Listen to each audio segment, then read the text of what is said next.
Di balik kilau peradaban manusia tersembunyi kisah-kisah kelam tentang kota-kota yang pernah berjaya, namun kini tinggal puing. 5 nama terukir dalam sejarah bukan karena kejayaannya, melainkan karena kehancurannya yang spektakuler. Kota-kota ini, yang konon dikutuk oleh Sang Pencipta, menjadi pengingat abadi akan batas antara kehendak manusia dan murka ilahi.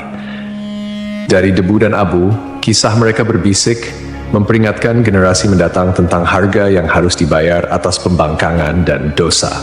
Mari kita telusuri jejak kota terkutuk ini, yang nasibnya telah diputuskan oleh tangan Tuhan sendiri.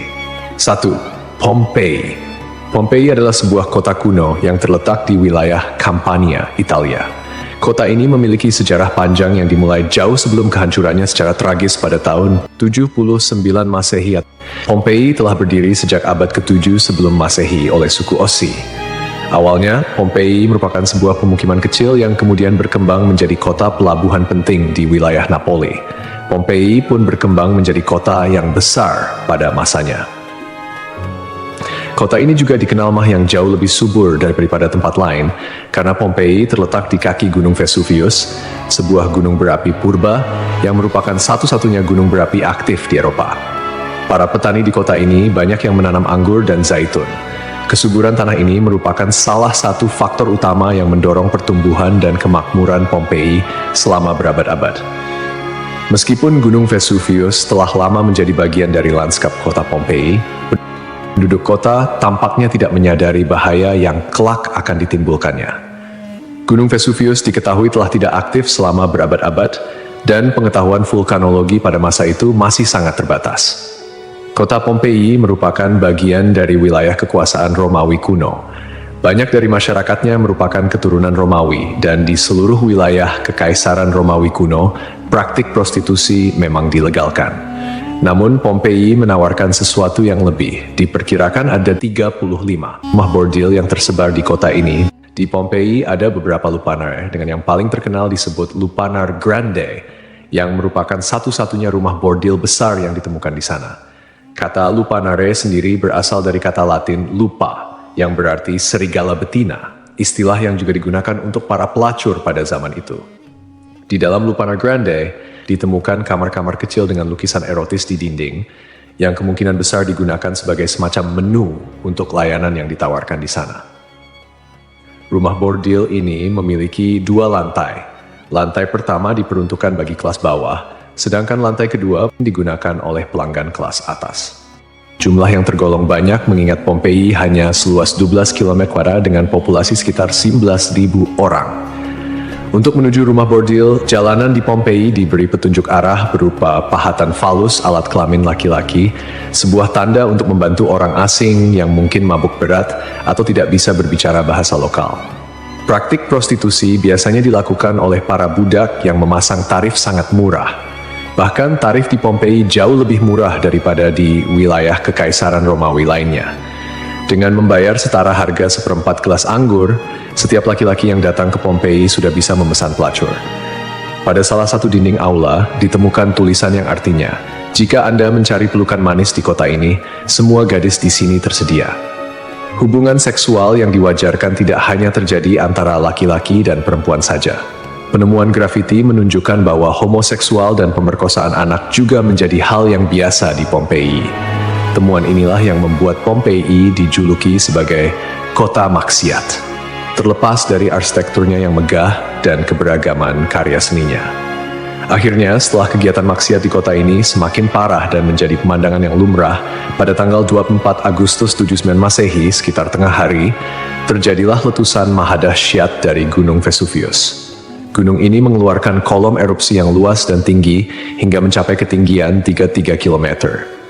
Abu vulkanik dan batu apung mulai berjatuhan di Pompei dan di daerah sekitarnya. Tebalnya erupsi menyebabkan kegelapan di siang hari dan membuat orang-orang kesulitan untuk bernapas, sehingga penduduk Pompei banyak yang tidak sanggup melarikan diri. Kemudian pada malam hari, letusan mencapai puncaknya.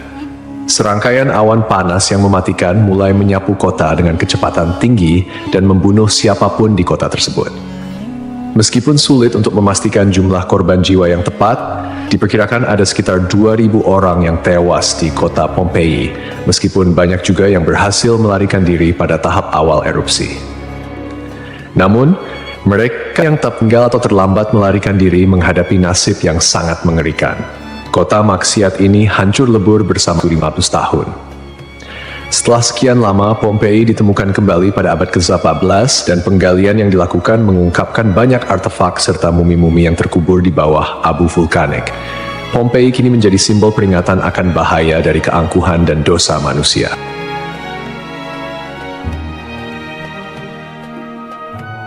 Kisah Desa Legetang. Pada suatu hari di Desa Legetang, warga melihat banyak binatang liar berkeliaran di sekitar jalan desa. Binatang-binatang ini, seperti monyet, kera, babi hutan, dan lainnya, bukan berasal dari daerah tersebut. Setelah diselidiki, ternyata hewan-hewan ini berasal dari Gunung Pengamun-Amun, yang berada agak jauh dari Desa Legetang. Kejadian ini membuat warga khawatir dan mereka bermusyawarah untuk menyikapinya. Mereka menyimpulkan bahwa turunnya hewan-hewan dari gunung adalah pertanda akan terjadinya musibah besar. Kepercayaan lokal yang menyatakan bahwa hewan bisa merasakan bencana sebelum terjadi mendorong warga Desa Legetang untuk bertindak cepat. Mereka memutuskan untuk kerja bakti membuat parit di lembah Gunung Pengamun-Amun sebagai upaya antisipasi bencana, khususnya longsor. Desa Legetang terletak di dataran tinggi Dieng, Kecamatan Batur, Kabupaten Banjarnegara, Jawa Tengah. Desa ini dikenal dengan tanahnya yang sangat subur, bahkan lebih subur dibandingkan desa-desa lainnya di sekitarnya. Sebagai contoh, jika semangka yang ditanam di desa lain hanya mencapai berat sekitar 6 kg, semangka yang ditanam di Legetang bisa mencapai 10 hingga 12 kg. Setelah parit selesai dibuat, kehidupan di desa kembali normal. Desa Legetang adalah desa yang makmur, hanya sedikit orang miskin di sana. Banyak saudagar kaya yang hidup mewah dan uang sering dihamburkan untuk hiburan. Setiap malam, mereka sering berjudi dan mengadakan berbagai hiburan yang tidak pantas, seperti kesenian lengger yang kadang berujung pada tindakan asusila. Kesenian ini yang hanya dilakukan di desa tersebut menjadi simbol betapa jauhnya masyarakat desa ini dari nilai-nilai agama dan moral. Setiap malam, penduduk Desa Legetang terlibat dalam berbagai bentuk kemaksiatan, termasuk perjudian, mabuk-mabukan, dan seks bebas. Mereka yang tidak terlibat dalam perilaku ini tampaknya membiarkannya, seolah-olah itu adalah hal yang wajar. Beberapa sumber melaporkan bahwa tingkat kemaksiatan di desa ini sangat tinggi, dengan beberapa laporan ekstrem seperti hubungan seksual antara anak dan ibu kandung. Desa Legetang mengalami hujan yang sangat lebat. Cuaca ekstrem ini disertai dengan petir yang menyambar-nyambar dan suara guntur yang menggelegar di langit yang gelap. Tiba-tiba, terdengar suara ledakan yang sangat keras yang dapat didengar hingga ke desa-desa di sekitarnya.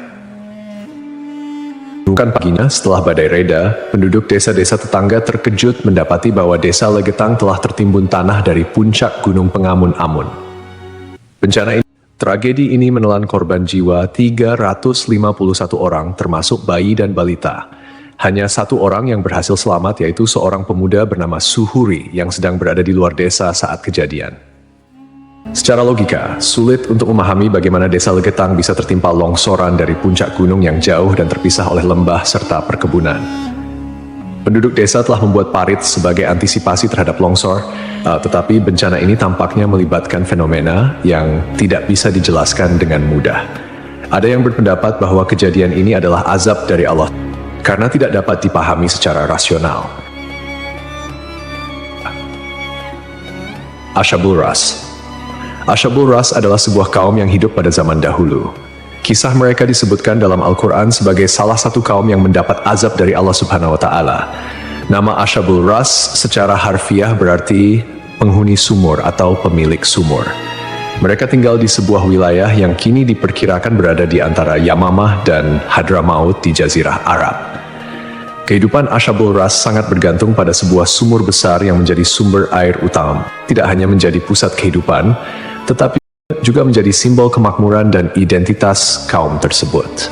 Mereka membangun peradaban yang cukup maju di sekitar sumur ini dengan pertanian dan peternakan sebagai mata pencaharian utama. Namun, meskipun telah diberi nikmat berupa sumber air yang melimpah, Ashabul Ras justru menyalahgunakan anugerah tersebut.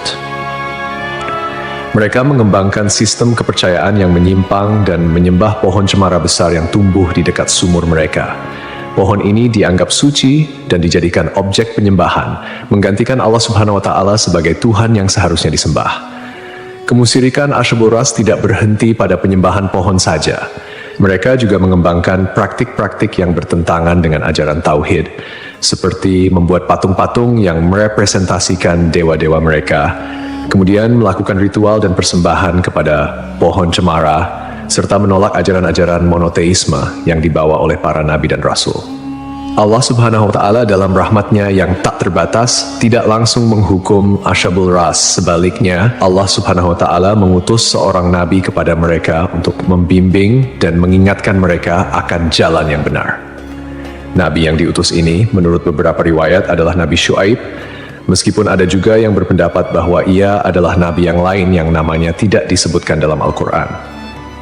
Nabi yang diutus kepada Asyabul Ras berusaha dengan gigih untuk mengajak kaumnya kembali ke jalan yang lurus. Ia menyampaikan risalah Tauhid, mengajak mereka untuk hanya menyembah Allah Subhanahu wa Ta'ala dan meninggalkan penyembahan terhadap pohon dan berhala. Nabi ini mengingatkan mereka akan nikmat-nikmat Allah Subhanahu wa Ta'ala yang telah diberikan, termasuk sumur yang menjadi berkah dalam kehidupan mereka. Namun, meski telah diingatkan, mereka tetap keras kepala dalam kekufuran dan kemusyrikan, bahkan mulai mengancam dan memusuhi Nabi yang diutus kepada mereka.